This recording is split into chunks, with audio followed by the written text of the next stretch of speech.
Hello there, I'm David with Beyond the Blast Doors, a Star Wars podcast. Thank you so much for checking out this video. It's an exciting time right now for us. Vanity Fair just dropped about a dozen images from the set of Star Wars Episode 8, The Last Jedi. And so what I want to do right now is break those images down. Now, there is an incredible story attached to these images. Obviously, not just the story that the images tell, but there's actually a story that's written. And I'm going to encourage you to go to vanityfair.com and read this full story because it gives you some great insight, not just into The Last Jedi, but also The Force Awakens and some interpersonal relationships. For example, Mark Hamill, Carrie Fisher. A lot of really touching storytelling going on with this story. So we as fans benefit from that insight and also the eye candy that is these new images. So let's jump on in there. And I want to first say, I need to give credit where credit is due.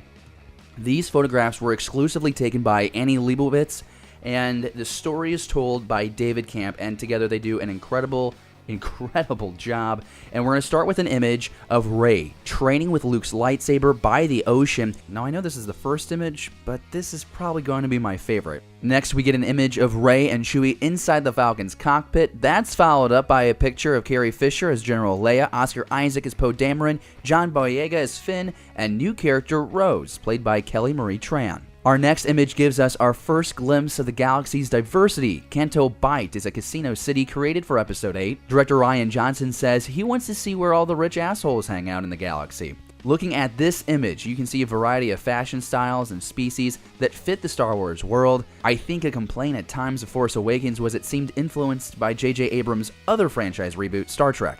Now, you can't have a definitive story on Star Wars without C-3PO and R2-D2, and somehow Anthony Daniels still fits perfectly in that costume. That man has not changed in body shape in 40 years. That's incredible. Next up, we get some candid shots. The first with Fisher, Johnson, Mark Hamill, and Lucasfilm president Kathleen Kennedy.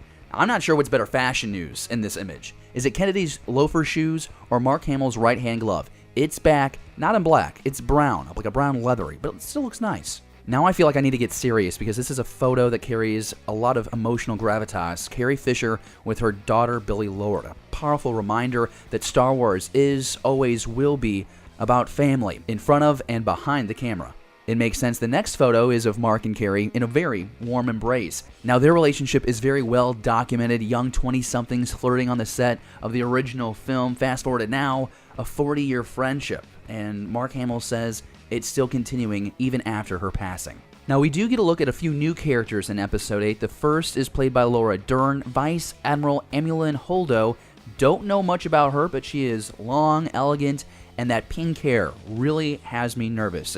I hope it's a minor role, and I only say this because this character kind of reminds me of something I would see out of Hunger Games, and I don't want that. More exciting for me, Benicio del Toro's character is finally revealed visually. We've known for a couple weeks now that his codename around set is DJ. This is our first glimpse at the guy who is definitely very rough around the edges. Excited to see what happens with this character. Is it Ezra? There's already theories developing right now about DJ and what that stands for. Is it a combined initials of the last two names that Kaden Jarrus used? I'm not sure. I don't know, but that could be it, and that would be so cool. Let's close out this exclusive photo shoot with a look at the First Order bad guys and Lady. Now, I'm still not into Hux. I've never really been able to invest a lot of passion for that character, and I feel the only reason why they show Phasma with the helmet off is to remind us that Gwendolyn Christie is underneath that awesome silver armor, which we know. We get that she's female. The character's a badass. We're not saying we don't like the character. Our complaint is we haven't seen enough of Captain Phasma. Hopefully that changes here in Episode 8. I think the real positive of these last couple of photos is Kylo moving that scar over just a little bit. I think was a great decision by Rian Johnson. He looks rougher, he looks tougher, a lot more intimidating, and I hope that he uses his lightsaber often in this next installment of the Star Wars franchise. But we'll learn together because the movie comes out December of this year. I had a lot of fun looking at those images with you. I hope you had a blast. If you did like this video, please give me a thumbs up down below, hit subscribe to the channel, and stay in touch. Be sure you look for all the videos that we produce here on our channel, and I will let you know that while we talked about the images here, we are going to go into detail about the actual story that David Camp wrote this weekend in our next episode of Beyond the Blast Doors, a Star Wars podcast, so be sure you check that out. We'll see you soon.